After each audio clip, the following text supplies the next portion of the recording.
Olá, meus amigos, bem-vindos ao nosso novo vídeo de hoje. Estamos aqui hoje, uma alegria, a minha amiga Eni Bittencourt aqui no seu consultório, aqui em Caxias do Sul. A gente vai trazer alguns ensinamentos muito importantes sobre o trabalho que ela faz de radiestesia clínica.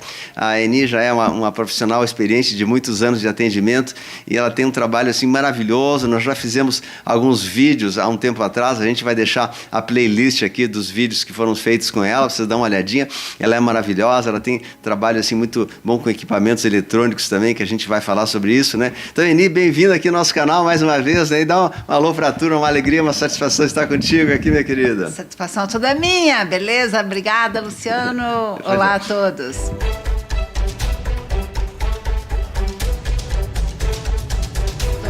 Então, a gente vai falar hoje sobre radiestesia, né, que é essa arte de conseguir ler algo que não é visível, né? Então, ela trabalha como radiestesista clínica aqui há muitos anos, né? Quantos anos você trabalha com isso? Já 12 anos. 12 anos vai fazer em junho. E ela tem um trabalho assim fantástico, né? Quem já conhece o trabalho dela, nos outros vídeos a gente teve mais detalhes, a gente vai falar um pouquinho sobre isso. Então, Eni, conta para nós assim, o que é a radiestesia? Ela se baseia em quê?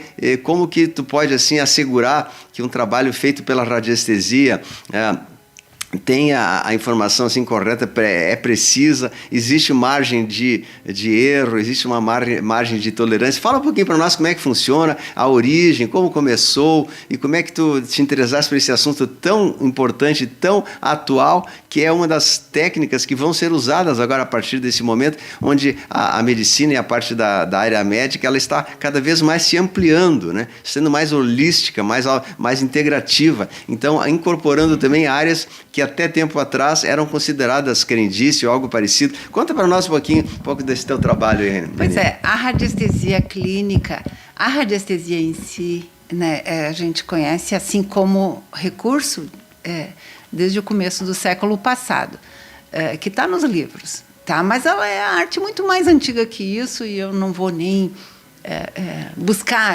essa história toda. Eu vou me deter, te falar agora, Luciano, e para todo mundo, sobre a ressonância, a biorressonância, que é a radiestesia em si é biorressonância. E qual é o equipamento que se usa? É o corpo humano.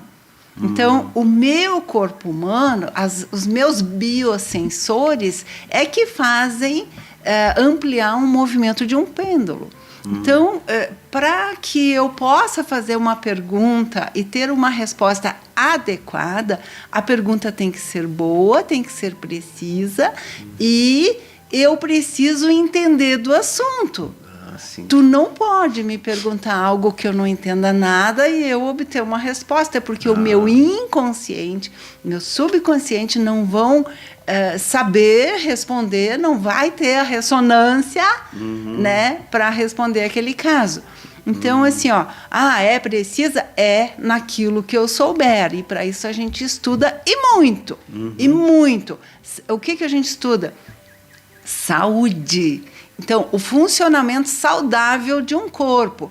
E por isso que a primeira etapa de uma radiestesia clínica é a identificação de toxinas, sejam elas biológicas, químicas ou qualquer toxina, né, do ar, da água, do som, do alimento, qualquer toxina que possa estar interferindo nesse fluxo energético que é a saúde humana. Então, por isso que a biorressonância que eu faço é uma leitura de vitalidade daquela pessoa, ou daquele órgão, ou daquele sistema. Tá? A gente une diversas técnicas de aprendizado, desde a medicina tradicional chinesa, que é já é clássica, né? Já é clássica. Tradicional. Então, não como eu trabalho não como acupunturista ou esse pessoal que é especialista nisso. Não, eu uso os conhecimentos e tento combinar com a radiestesia clínica. Ou seja, tá doendo tal parte do corpo, então vamos ver que meridiano que passa ali, que órgão que está envolvido ali, é yin, é yang, e vou testando na radiestesia. Por quê? Cada pessoa tem a sua habilidade pessoal. Nós não somos cópia, xerox de nada. Aliás, falando de cópia, quem é que copia a radiestesia clínica? Os equipamentos de biorressonância. Tá certo? Tá certo. Assim como outros equipamentos copiam o corpo humano para tentar reproduzir um resultado. Só que aí tu tá fazendo o quê? Tu tá fazendo... por exemplo, o fígado tem quem relatou, escreveu sobre a vibração de cada órgão do corpo, tá? Mas isso não significa que nós todos somos diferentes, não significa que todos temos aquela idêntica vibração. Ela pode variar. E eu posso detectar isto de cada pessoa. Pois é. Né? Então, dá licença, que seria então um reflexo da leitura do próprio corpo. O corpo fala, é uma linguagem do corpo, o corpo aponta que tal órgão está carente disso ou aquilo e acaba acusando dentro da radiestesia, dentro do pêndulo. É uma coisa assim. O pêndulo, aqui eu tenho sensores, neurosensores, e ele amplia. Luciano, uma coisa que a gente tem que considerar para as pessoas que tentam fazer radiestesia e não estão conseguindo, é que a pessoa pensa. Na radiestesia a gente não pensa. Não pode entrar ao lado esquerdo do cérebro. Não pode pensar. É como se tu fizesse uma pergunta para o universo. Tu entende? E aí o universo te responde de acordo com aquilo que tu estuda. Se eu não entendo de uma coisa que é nova, que eu preciso estudar ela, às vezes aparece caso, né? A pessoa vem com um diagnóstico médico que eu nunca ouvi falar, eu tenho que estudar o que aquilo representa. Porque a gente não é medicina, não estuda saúde. Não estuda doença, não estuda nome de doença, não estuda remédio, não é isto. Né? A gente estuda o bem-estar do corpo, a total harmonia, funcionamento do corpo. Né? Eu leio vibração.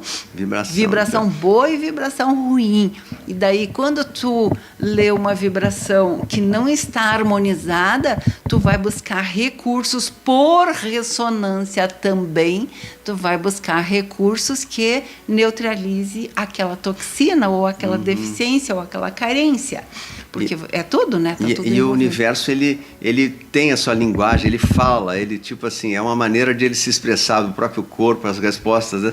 A gente pensa aí numa resposta, mas como tu falaste, muito importante que eu não sabia isso, que a pessoa tem que ter o embasamento técnico. Isso. E aí a ressonância e a radiestesia fala aquilo que a pessoa tem. É como se fosse, né, uma expressão da pessoa interior e todo o seu comportamento e estudo. Então, se vou fazer uma ressonância, algo que eu não domino a área, não vai funcionar, porque eu não sou técnico. Coisa. Ela, como estudou bastante e tem um excelente conhecimento de muitos anos, reflete claramente a expressão do que ela sabe e estudou. Então, entenda que não é simplesmente uma casualidade, uma fatalidade. A pessoa diz, o pêndulo balançou para lá, para cá. Não tem nada de fatalidade. É uma coisa assim, que é uma própria linguagem do universo se expressando naquele movimento. É algo assim, né?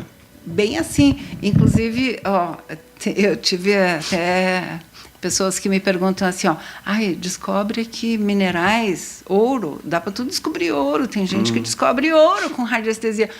Mas eu não entendo de mineração. Eu não entendo de ouro, eu não entendo disso. Eu entendo de saúde humana, saúde animal, saúde vegetal. Saúde. É nisso que eu coloquei o meu foco de trabalho. É na saúde, né? Saúde da casa, do ambiente. Então, assim, tudo que envolve a saúde humana, eu tenho curiosidade e amor por estudar, por ler, por né? E tem que gostar também, a pessoa tem que ter assim, uma tendência de eu gosto. Quando tu faz com amor e coloca a tua vibração, aquilo se amplifica, né? Exatamente. Eu tenho certeza que tu gosta. E assim como eu gosto da minha área, tu gosta da tua, então a gente consegue fazer um trabalho excelente justamente por colocar a nossa emoção, nosso amor. E lembrando que o famoso estudioso Nikola Tesla falava que o universo ele se manifesta com vibração. Vibração seria toda a linguagem do universo, ou seja, quem descobrisse o poder da vibração teria o poder de descobrir muitas outras coisas. Então, acredito que a vibração, como ela falou, né, é de fato a chave, a raiz que faz com que a gente atinja o objetivo, e a radiestesia nada mais é do que uma expressão daquela vibração que nós estamos fazendo, estamos dando, estamos propensando naquele momento. E eu te pergunto, Eni, assim, a influência que tu está vibrando ali, né? Ou a pessoa está pensando em outra coisa, tu vai consultar uma pessoa, mas ela está com um pensamento distante, está pensando lá na casa dela, isso influencia no resultado? Não. Não, influencia o meu comportamento. Tem razão, é tu que tem que estar concentrada naquilo. É eu que tenho que estar concentrada naquilo que eu faço. É eu que não posso vacilar, é eu que não posso estar doente. Um radiestesista doente, ele não está conectado com o seu eu superior, com o seu inconsciente, seja lá a linguagem que você quer. Aí a pessoa não estando conectada não vai conseguir.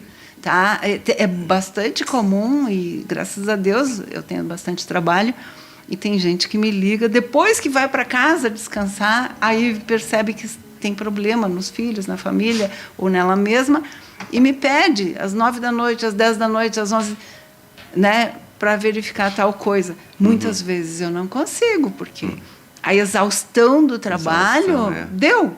Sim, tu não consegue mais ficar isenta, sabe? Já irrita.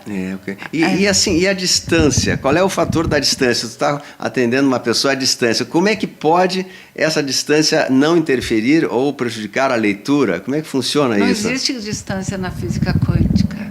Não existe. Tudo é aqui, tudo é agora. Tudo está muito bem claro isso para mim. Está muito bem claro. Luciano, se eu te der um mapa de uma cidade de São Paulo, para tu olhar, e tu conhece São Paulo, tu olha o mapa, tu vai ver que tu te transporta para lá. É uma coisa fantástica. É como se tu estivesse no local, é como se tu estivesse junto com uma pessoa, né? Então, assim, não, distância, não. Por isso que a gente faz leituras de situações em qualquer país, em qualquer lugar. Não, a distância não interfere mesmo. Não é uma radiofrequência que vai para lá. É uma onda acima de tudo que se conhece. Você tem lá um amigo ou um parente lá na China, né?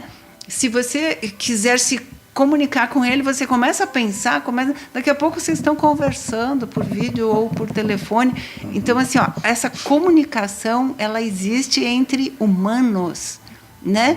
De uma maneira assim muito natural, né? A gente não está aproveitando isso daí ainda como poderia aproveitar. Tem muita coisa. Então seria possivelmente o futuro das artes médicas e dessa parte de análise pessoal, o futuro seria utilizando essas energias quânticas, vibracionais, para que num futuro não muito distante a gente tenha uma leitura mais precisa das pessoas e um diagnóstico mais preciso. Seria, talvez, isso tornaria os métodos tradicionais talvez ultrapassados, obsoletos num futuro breve? O que tu acha que pode ser isso? Eu acho que não é o futuro, não, Luciano, já é o presente. Já é o presente. As tecnologias que fazem leituras de vibração são as mais precisas, são as mais confiáveis, são as mais tudo.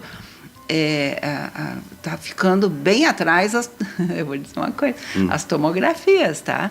Tomografia, tem professor nosso, assim, dos cursos por aí, que diz assim, uma tomografia avançada, computadorizada, ela precisa um outro exame que a ampare, porque senão é como se tu estivesse dirigindo um automóvel ruim, numa noite com nebulosidade e com um farol meio ruim, tentando enxergar um negócio na pista.